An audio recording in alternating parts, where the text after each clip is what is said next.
I want to talk about shadow banning, something that was really prevalent during the last election cycle and something that still occurs today. Perhaps not necessarily on the same level as it did before. Obviously, Elon Musk took over Twitter, and it was part of the reason that he suggested, hey, free speech is important, and the former Twitter was not necessarily engaged in free speech, and so obviously he wanted to change that and make free speech more accessible. Whether or not he's accomplished that is forever in question, but that was at least the aim. And so maybe there's a little bit less shadow banning going on right now, but I don't think that it is necessarily something that has entirely stopped. Hey, this is the Springboard. We're going to talk about money. We're going to talk about politics. We're going to talk about what's going on in the world. I'm an opinionated guy. You can like me, hate me, love me, or absolutely abhor me. I'm sharing my opinion where it is welcome and especially where it is not. I bring this up because I recently wrote an article for HubPages, and obviously I don't think it's any secret that my mainstay is as a conservative blogger, and so I mostly write about conservative politics and share my opinions and thoughts about things that are happening in the conservative arena, if you want to call it that. And the article that I wrote was considered unfeatured, and I'll get into a little bit more of that as we move through. But generally speaking, when an article is not featured, it's going to get less visibility. And so, obviously I have an audience. That audience is largely built in, and those people are going to see the article regardless of whether or not HubPages makes a decision not to feature it. But that still limits any organic traffic that article might otherwise get beyond things that I might do on my end to promote the article, the various ways that I do that. So they kind of suggested that it was a quality issue, and that's generally what it says in their form letter when you receive that says, hey, your article's not featured. It's a quality issue, but they're pretty generic about what that means. Is it about quality or is it something else? And that's not to say that HubPages is a site that discourages conservative politics at all. I think it's important to point that out. So when they call it a featured post, generally what they're saying is that the content is solid. They've determined that the content meets certain quality standards. It's a certain length. It's generally well put together. And it's worthy of being listed on their main page or pages, depending on if it's going onto a sister site of theirs. There are several. So an unfeatured post is almost invisible. And I say almost because, of course, as I said before, I have that built-in audience. And so there are people that either follow me on HubPages internally that are going to be able to find the article, or there are places where I may post links to the article, such as on X, on my Facebook page, and other places. So it's not invisible. It's just going to be a hell of a lot harder to find. Now, the article in question that I wrote was simply titled, "We Must Put Our Country Before Party."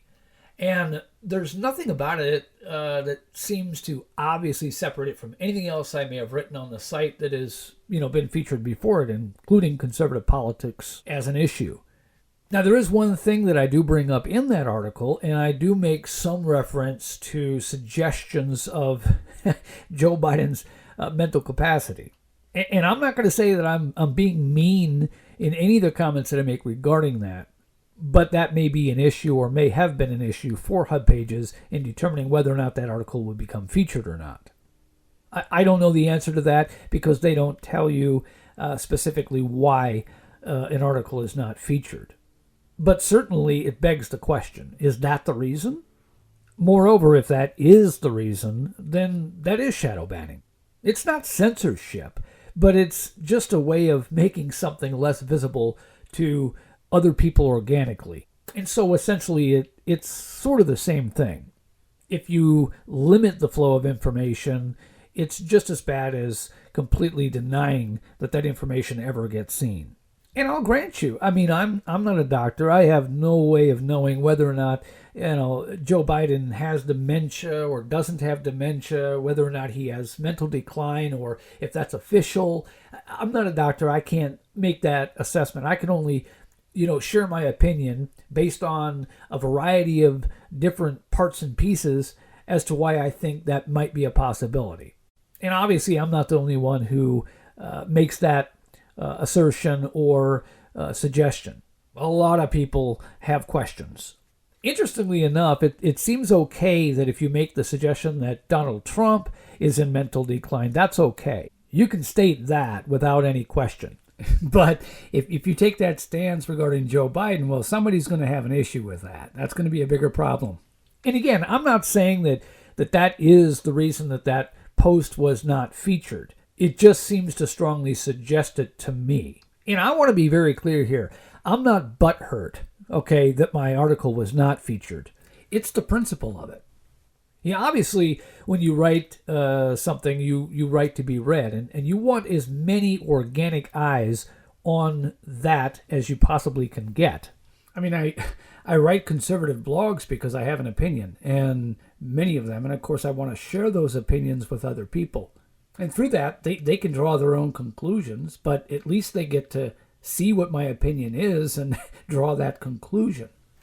Now, one of the suggestions that they make, and again, it's a generic form letter that they send when an article is unfeatured, but it suggests that maybe there's too many spammy elements, and in there's not. There's not a single link within that article at all to anything. I don't have links to my Springboard page, my Facebook page, my X account, none of that stuff. I'm not selling anything. There's not even an Amazon link in there anywhere. So certainly that's not the issue. They go on to say, if you don't see any spammy elements in your article, then it was likely defeatured for failing to meet HubPages' general quality standards. Now, that's a fairly generic statement, especially considering I've been writing for HubPages for 15 plus years, so I'm quite aware of what their quality standards are and how to write and structure an article that meets them. And right now, over 50 of my articles are featured. The ones that aren't featured, they're not featured mainly due to their age. When it comes to conservative politics or opinion, a lot of it is relevant to the current time, so it's not evergreen content. Over time, it's going to lose traffic, and as it loses traffic and interest, that post is going to be unfeatured. I get that. I'm fine with that. So the bottom line there is I know what it takes to write a featured article, and I also know why most articles that were featured become unfeatured at some point. How many people are reading today about the presidential debate between John McCain and Barack Obama? That's old content. It's not going to get traffic. You might get a couple of people coming in to take a look at it, but for the most part, that article's done. Now, what I'd like to do here is I want to actually read you the article that I wrote. It gives me two opportunities. One is to obviously share that article with you, but also to get your opinion on whether or not you agree that it's lacking a certain standard of quality. And you are more than welcome to just simply say in the comments, you write like crap and that's why it wasn't featured. Or if you think that it's the wording and some of the suggestions that are made within the post that would be the reason that they might decide, we're not sure we want to let anybody else see this. I'd like to know in the comments below what your thoughts are, either on the issue of HubPages potentially shadow banning me or on the article itself or the comments that I make within it. Part of this for me is just, it's me talking to you. I write mostly, so this format is very different for me, and so it's just another way of communicating with a different audience other than the one that I already have from my blogs, but this is just a different way of reaching out. And by the way, whether this is an actual podcast, I have no idea. Like I said, this is an entirely new medium for me. So I have a face for radio, as you may have noticed in some of my other videos, and so this is easier for me to just talk to you. Maybe it's listening to me on the way to work or something like that. It's a learning curve, I promise, or at least I hope it'll get better. Either way, I'm sure you'll let me know one way or the other. On to the article, folks. Country first and America first. These are not just slogans. These are the things that matter beyond all other things. Our desire to win elections, what party we happen to be affiliated with, and even our emotions. Keeping America alive and well is first and foremost when it comes to things of importance. And the one thing we have in this country, which many other countries do not have, is the power afforded to the people to make the ultimate decision as to who it is that leads us in our best interests and for our best cause. We can't relinquish that power over feelings or innuendo or personal interests. We have to see the bigger picture, be honest with ourselves as Americans, and be the power that keeps us together and united no matter what other influences may try to dictate otherwise. Regardless of your political leanings, one thing is glaringly true. Even if your political biases may not allow you to believe it, and that is that we are right now living through the worst presidency in the history of the United States, and the path we are leading ourselves on if we re-elect President Joe Biden is a very dangerous one. Oh, of course you will say that, you might be saying. You support Donald Trump. And while it is true that I do support Donald Trump, it does not mean I do so without consideration to any potential consequences that would come from that. I am an American first, and for that reason I understand that for the good of the country and for the preservation of this nation, sometimes my side has to lose. It means I also understand when it is vitally important to the nation that my side must win. I may be accused often of taking sides, but the one side I am always going to take above any other side is the side of America, because the preservation of our nation is far more important to me than party. It should be the case for all of us. Beyond so many other things, the one thing that is without question the most important thing to us is the Constitution. It is the foundation of and the basis for our rights and freedoms. It is the very core of our republic, the powers it affords to the people and to law and order. Without it, we're not America. Absent it, Americans can enjoy no liberty. To lose it is to cause the death of America. And the truth is that Joe Biden is both destroying and dismantling it right before our very eyes. And many Americans are complicit in that by allowing their judgment to be hazed over by what the Democrats are saying and what the media is making the narrative out to be. When you allow others to influence how you see things, it becomes harder to see and to understand the bigger picture, or even to acknowledge what is happening right before you. It's why I think stepping back from party interests is so important to us all. We have to be able to see things as they are rather than how we wish them to be seen. We have to have the ability to see truth beyond the narrative and know when we are being lied to. It matters.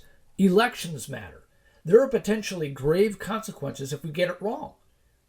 It is important to realize the importance of that and not allow our emotions to cloud our vision.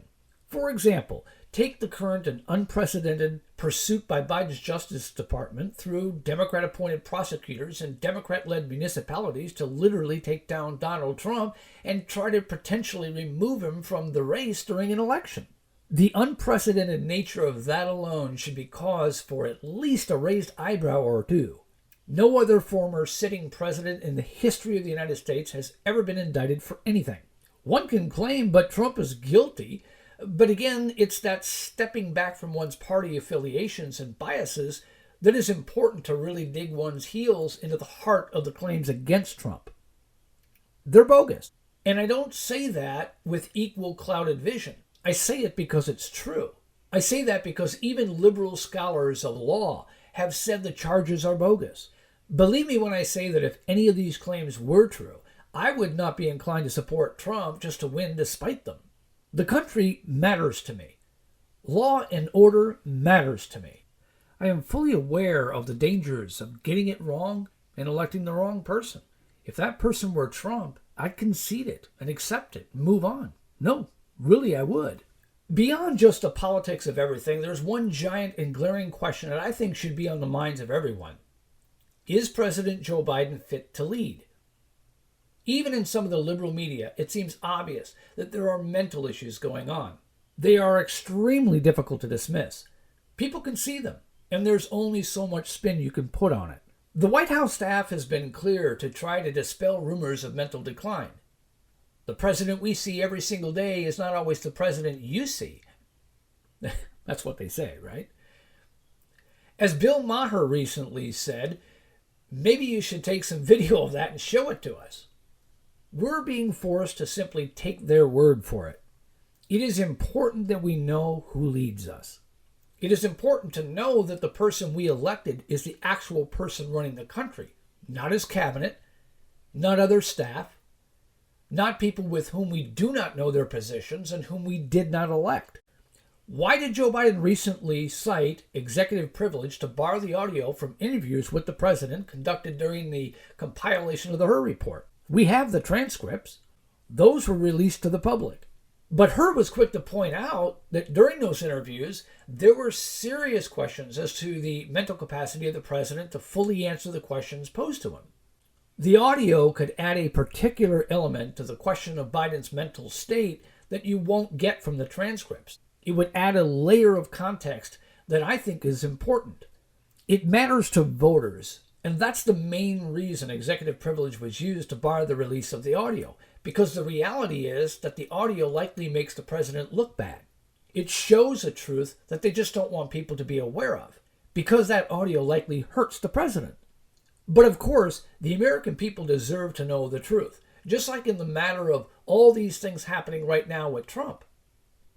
We need a media that can give it to us straight and break down what is happening without trying to advance a chosen narrative.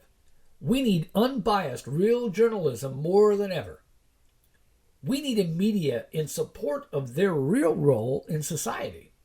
That is, to be the eyes and ears for the American people, to give us the straight truth and nothing but the truth, no matter what the result of that truth happens to be, regardless of whatever result they personally desire.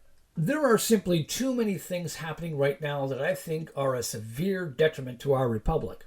The American people need to be real about that. Decades-high inflation, student loan forgiveness plans in spite of Supreme Court rulings saying no to win votes, the devastating withdrawal from Afghanistan, the lack of support for Israel while greasing Hamas, the claim of being champions of women's rights while supporting abortion but allowing men to compete in women's sports, the appointing of people for DEI reasons rather than because they are qualified, opening health care to illegal immigrants, the border crisis notwithstanding, the sending of hundreds of billions of dollars to Ukraine, and the list goes on. Beyond that, who exactly are we electing if the vote is cast for Joe Biden? That's important as well. Is it Kamala Harris? Is it the White House staff?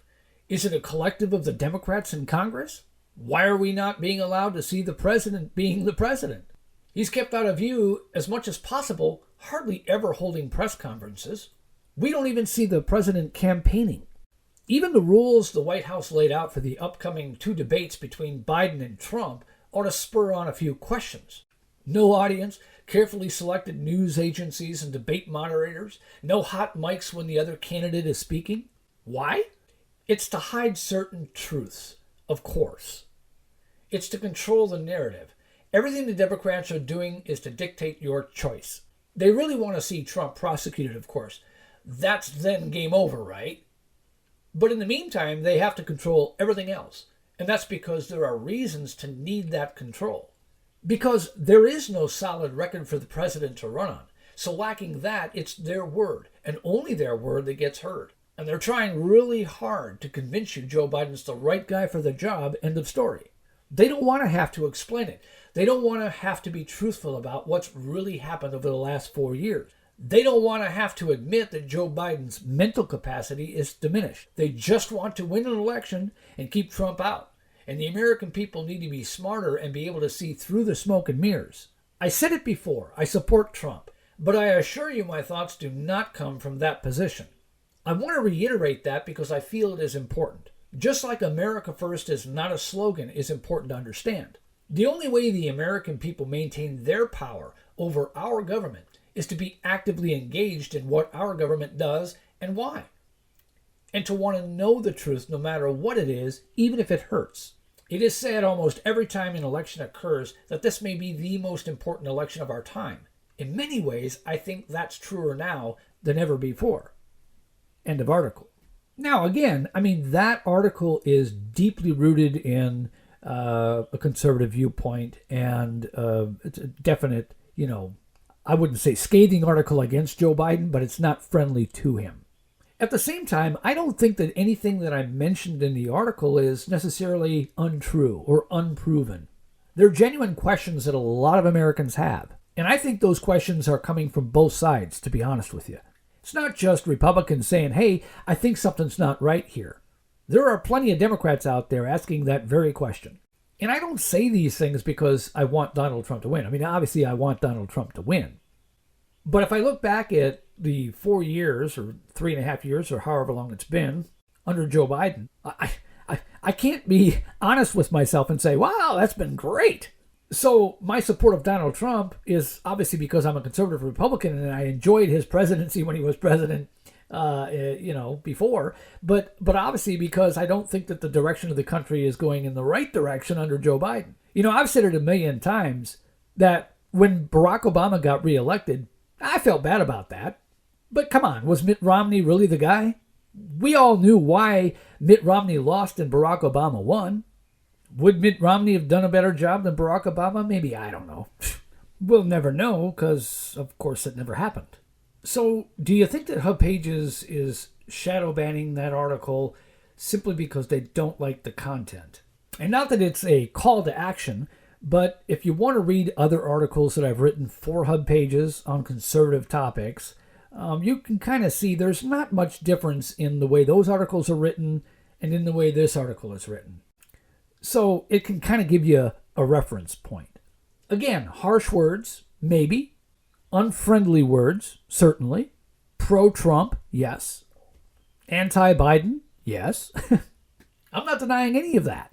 I'm not even going to say that even though I'm suggesting in that article that people need to set their biases aside, that there may not be some biases that I'm presenting within it of my own. All well and good. Anyone who is in my built-in audience is going to understand the viewpoint that I'm coming from when I write what I write. Just like anybody coming here will eventually figure out what viewpoint I'm coming from when I talk to you. No secrets.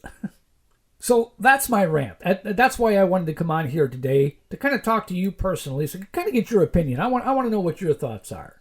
Do you think that shadow banning is still a thing? Do you think that HubPages probably is trying to shadow ban my article? Do you think that my comments were off base? Even if you happen to be a Joe Biden supporter and a liberal, I want to know your opinion too, because obviously an article like that is sort of written to you. Because I'm trying to reach out to all Americans to kind of be honest with themselves, see the whole big picture, and make a decision. I like the feedback. I enjoy the conversation. I enjoy the open dialogue. I want to know your thoughts. Because the one thing that I have said often about politics, regardless of what my position is that I think that the conversation is important. I think it's important to have a constructive conversation. And as I suggested in that article, for Americans to be honest with themselves. We always want our guy to win. But I do believe that we have to put country first and America first. And sometimes that means we have to lose. And as I suggested when it came down to Mitt Romney and Barack Obama, I'm not sure that Mitt Romney would have been the better choice. I'll grant you that I voted for Mitt Romney based on Barack Obama's record. But the fact that Barack Obama won, if I'm being honest with myself, was not the worst thing that could have possibly happened. It wasn't good, but it wasn't the worst thing that could possibly have happened. In this particular situation, I think it's a different question. And part of that is due to Joe Biden's age, for one, and the qualification of Kamala Harris to take over the presidency if something happens to Joe Biden in the next 4 years. And it's very likely something could happen. And I'm not saying that that may not be the case with Donald Trump either. He's no spring chicken himself. But for me, it's a serious question. So again, that's all I got on this one. Like, comment, and subscribe if you enjoy the content that I'm providing to you. I'm going to try to get better at this. This is a different format for me. As I mentioned before, I write, and so this is something new. Give me your feedback on that too. I'd be interested in knowing what your thoughts are on that. In the meantime, I'll keep writing, and then we'll see how many of those articles get unfeatured or featured or shadow banned or censored or whatever else. Thanks for stopping by, and I'll catch you on the next one.